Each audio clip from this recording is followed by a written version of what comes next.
Okay, so at number 10 we have the idea of implanted memories. So in 1995, Loftus and some colleagues interviewed participants about some events that happened early in their childhood. Okay. And what they did is they inserted one of these early events that was false, which was that they got lost in the mall. And they interviewed them immediately after, and a couple of weeks after, and a little while after that. And what they found was about a quarter of their participants would recall this false memory as their correct one, and then say that one of the memories that they actually had was false and implanted by the researcher. The reason why this, I mean, it's shocking, and it has led to a huge decline in sort of therapies that use repressed memories, because obviously you can imagine if you insert a memory, the outcomes of that. But we've put it at number 10 because it has got quite a small sample size, so it only really had 20 people by the end of the study, so there's only 5 people that thought that this memory was real, so it's a big conclusion to draw from 5 people, but interesting nonetheless. So at number 9, we have another study by Loftus, who worked with Palmer. They looked at, well, what they did was they showed participants a video of a car crash, and then after the video they gave them all questionnaires, and they manipulated one of the questions in the questionnaires so that it would say how fast were the cars going when they hit each other, how fast were they going when they smashed into each other, and then they looked at the differences in the speed estimates, and they found that, I think it was people who saw the question which said hit estimated that the cars were going slower than the participants who saw the word smashed. So that in itself was like, okay, well, that's a bit weird. A week later, they came back, the participants all came back, and they got another questionnaire which asked them whether or not they'd seen the broken glass. And Loftus and Palmer found that the participants who'd seen the word hit said mostly that they hadn't seen any broken glass, and the ones that had seen the word smash said that they had. There was no broken glass. There was absolutely no broken glass in the video whatsoever. And this had like crazy implications for eyewitness testimony, because they found that a lot of the time the police or whoever was investigating would ask questions that were leading, or they'd insert particular words, and these words would change the memory of the event. And that's why if you've ever looked into building a questionnaire, you get strongly advised not to use leading questions because they will affect the answer. It's a bit like physics, I want to say Heisenberg's Certainty principle? The act of observation changes the thing being observed. Yeah, so the act of asking a particular question changes the answer. Yeah, and it's another example as well of implanted memories through questioning. By asking whether or not there was glass, people imagined that there was glass, and this is a demonstration of how our memories reconstructed. So, cognitive dissonance is a negative reaction to when your beliefs and your actions, or your attitudes and your actions, don't match up. But what's interesting about cognitive dissonance is to get away from that feeling, we either change our attitudes or our behaviour, but we're not always aware that that's what we're doing, and that's why. A good example of this comes all the way from the 50s by Brehm, and he brought in his own wedding gifts to the university and asked everyone to rate how desirable they'd find each of the wedding gifts. Show off. Look at all the things I've got. He actually said to them that they could have one of the gifts. Oh, okay. That's nice. He didn't really give them to them, he was just winding them up. Aww. But he offered them a choice between 2 gifts, which they originally rated as similarly desirable. And after he said that they could have one of them, he asked them to rate them both again. And what he found is the one that they were given was then rated higher, and the one that they weren't given was rated lower. And participants were asked why they rated this, and they come up with all sorts of explanations, but not the explanation that they'd rated the one they were going to get higher because that was the one that they were going to get, and they wanted to make sure their attitudes matched their behaviour and sort of real world context. You think someone's really cool and you want to be their friend, so you go up and you talk to them, and they're not interested, and you can't make your attitude of wanting to be their friend match your behaviour of being their friend. So you might change your attitude and think, actually, they're a dick and I don't want anything to do with them. And you genuinely believe that because they're a dick, but actually it might just be you trying to reduce that cognitive dissonance. Yeah, so they won't be my friend, so I don't want to be their friend. But you do. You do really. You just don't want to feel that cognitive dissonance. Yeah. Another really interesting thing that our brains do wrong is we don't always notice change. Although I do want to say, it's not necessarily that we do it wrong, it's just our brain only has so much processing power. Yeah. So if it's already focused, if that power's already focused something else, it doesn't have the spare energy to notice things that it's not. That's very true. So we don't always notice change, and that's called the change blindness effect. This was tested where participants were brought into a room by an experimenter wearing a particular outfit, what have you. They were sat down by the experimenter at a computer and told to get on with the task. The experimenter then came back wearing the same clothes, but it was a completely different person. Most of the participants had absolutely no idea that the person had changed. They either just took in the clothing, didn't notice the face. For whatever reason, they did not notice that the experimenter was a totally different person the second time they saw them. And as Tasha pointed out, this is probably because they were so focused on the experiment that they weren't bothering to take in any information about anything else. But it just shows that we don't always notice what happens around us, and we don't always notice changes like that. And it's not just like a weird study that they made that maybe was designed to make that result, because it's been shown in other methods as well. Like they came up to people in the street and asked them for directions, and then had someone come in with a sort of board and block the line of view for a second, and then the actor would swap and the participant wouldn't know. I think key to change blindness may be that interim of seeing and not seeing. Yeah. And in that way it's a sort of failure of the memory, of the short-term memory, to remember what was there before and compare it to the current situation. And again, that's because they haven't got the available resources.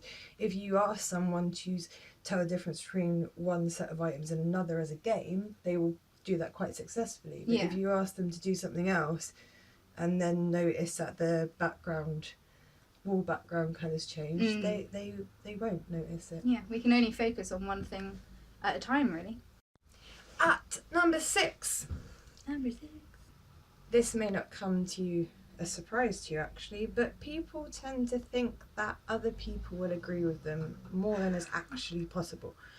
So this is formally known as the false consensus effect, and a beautiful demonstration of this came from Ross, Green and House. So the task is quite simple. The professor told their students that they would be expected to walk around the city centre with a sandwich board advertising something for free. They were asked how willing they were to do this and how willing they thought other people were to do this. And what they found was that those who said that they would carry the sandwich board thought that 63% most other people would also carry the sandwich board. But then those who said that they wouldn't carry the sandwich board also thought, I think it was 68% of the people would also refuse to carry the sandwich board. And you can see the flaw here in that 63% and 68% don't add up to 100% of people. So both sides have overestimated how likely it is that everyone else shares their opinion. So at number 5, we've got another one that looks at how things are posed, sort of what words we use affects how we think about something. So with Loftus and Palmer, we had how the words we use affect our memories. But in this case, we can see that how we phrase something can affect our decision making. So Common and Tversky presented participants with one of two types of medication.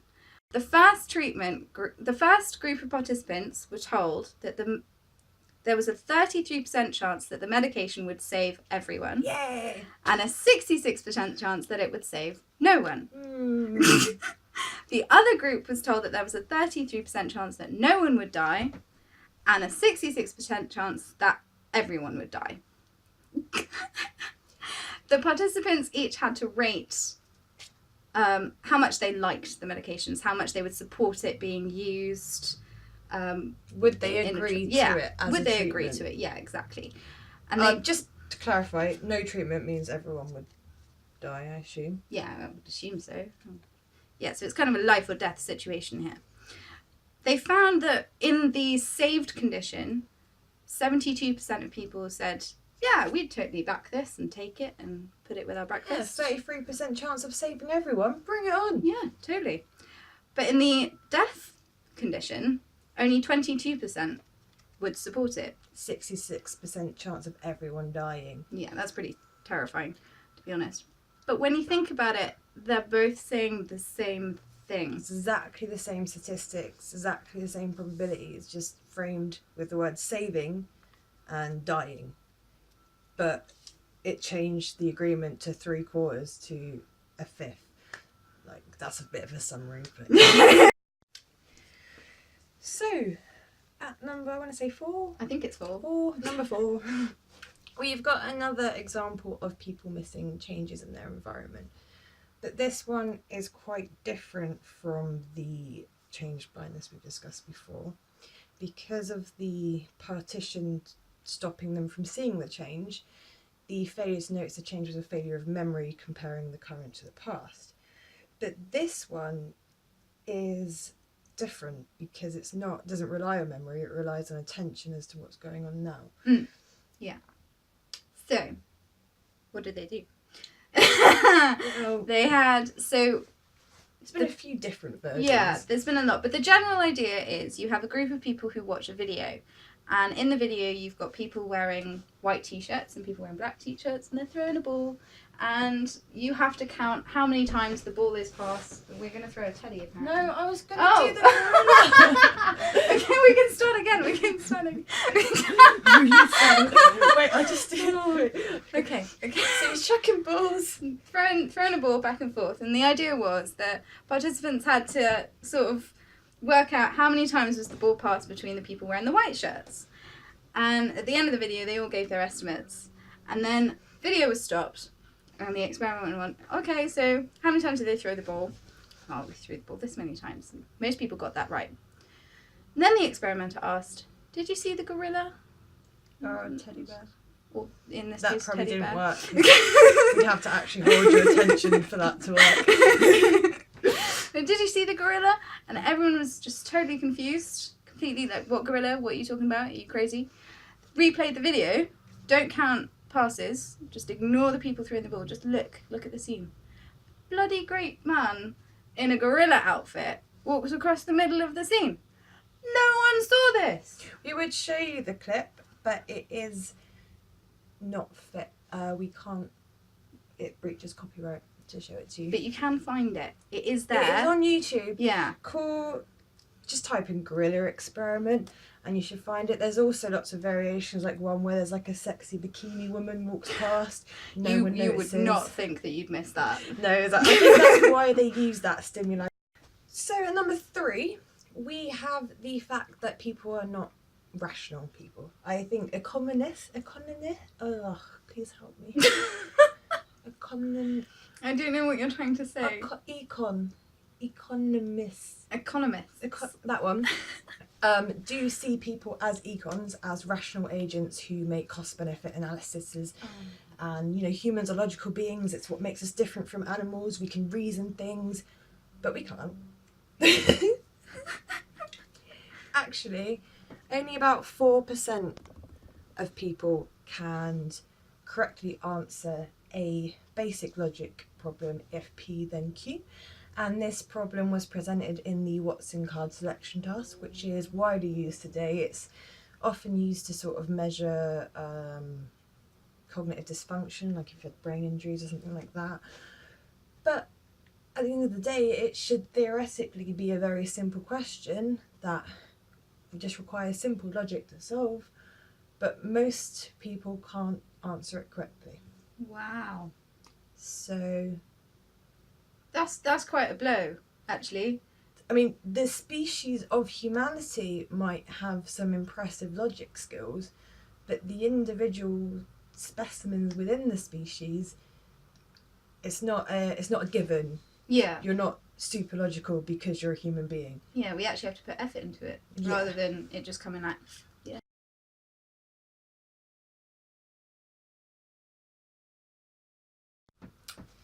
So, what number? We're on number 2. We're on number 2. Ah, that's exciting. The second most exciting. Actually, I don't know if this study is exciting as much as it is enlightening. Yeah. Yeah, I think more enlightening is It's better. definitely not.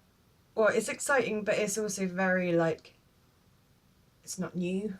It's been redone like 1,000 times in 1,000 different ways. Kind of commonsensical. Like you can kind of once you hear the results, you'll be like, oh yeah, no, that makes total sense. Yeah, why would you think it was anything else? Yeah. But I think some of the implications can be quite startling. Yeah. But it's a very well-known effect. You'll probably know what we're talking about straight away. Yeah, it's the halo effect. Halo effect. Ping. So one of the sort of classical demonstrations of this, which you can find in Nisbet and Wilson's paper, is that participants were asked to view a video of an interview for a job, and the person... So they were essentially shown the same video in terms of like accent, appearance, mannerisms, the actor themselves. And clothing. So everything was the same, apart from they did record 2 versions. In the first version, the actor was asked to come across as warm, so he might be like, Hi, how you doing? and in the other one, he was asked to come across as very cold. So, but the accent, the mannerisms, so if he uses hands a lot, they're all exactly the same. They then asked to rate the participant on their likability and accent and mannerisms. And how much they like their clothing. Yeah. And what they found was that, well, so those who rated the likable video got more positive ratings on all the dimensions of like accent, mannerisms compared to the cold video. But when people were asked whether they thought that their liking of the person, i.e. the result of them manipulating the warmth or cold because they didn't rate the cold person as likeable, when asked if that affected their judgment on, say, the accents, they said that it had no effect. But the only thing that was different between those that really liked the accent and really hated the accent was the person acting warm or cold. Because what was quite funny was that so we know that because the actor was warm, people liked his clothing more. And because the actor was cold for the other group, people were like, oh, I don't like his shirt. What the participants actually thought was happening was that they didn't like his shirt, so they didn't like him. Yeah. And it was just completely backwards. Number 1. Ah! Free will doesn't exist. What? According to neuroscience. Okay. Well, I guess the truth of that statement would depend on your definitions of free will. But generally people think, I've forgot free will because I can think about something and then do it, and because I thought about it and did it, that was my decision to do it, and, you know, I'm the master of my own actions. And there was data to support this. So, where you're going to move your finger, a little bit before you actually move your finger, you'll get a little blip of signal in the brain, normally measured through EEG, which is called the readiness potential, and you sort of see it ramp up, eventually culminating in this finger twitch. And people will report that they're conscious of the decision to move the finger at the same time as this ramp up. But in 1983, Benjamin Libet, with some sort of new methods, found that yes, there was this ramping up when people were conscious that they wanted to move their finger, but there was also a long, slow ramping up way before they were ever even conscious of the decision to move their finger, which suggested that the brain had decided to move the finger, Then the person thought they had decided to move the finger, and then they moved the finger. Whoa. And because what he did is he asked people to indicate the moment that they thought, right, I'm going to move my finger now. And he found that the brain's impulses preceded that by quite a lot. I think it was up to 2 seconds. It's a very low percentage, but it does kind of throw a spanner in the works that Everything's consciously controlled. Like, it's not so much that you think it and then it happens. It's more that it starts happening and then you think it and then it happens, kind of thing. Like, it's a bit muddled up. But that's weird. it is. It's weird. It definitely makes a lot of people uncomfortable. Yeah. And for that reason, I think people are quite eager to dismiss this kind of research because It's one that you really want to, like, you either want to super explain it so that you can get control back, or you just want to go like, no, I'm not paying attention to that, go away. I don't know if you watched any of our previous videos, but we did talk about the mind-body problem before. And the mind-body problem, it goes all the way back to Greek philosophers and is the sort of discussion around, is the mind and the brain the same thing, which is in control? And what this suggests is that the brain is in control and the mind is just a byproduct of the brain's activity. So everything that we think and feel and love is just the result of a series of biological reactions. That is such an uncomfortable idea. But it doesn't change our experience of the world. That's true. It doesn't matter the nitty-gritty mechanics. That's very we true. still think and we still love and we still make decisions. Who cares where that comes from? Knowing where it comes from doesn't change the effect. That's very true. We know our faults and we still make the same mistakes again. So it can be scary, but don't worry about it. It doesn't change anything. Awesome. Thank you. Thank Cheers. you. Oh.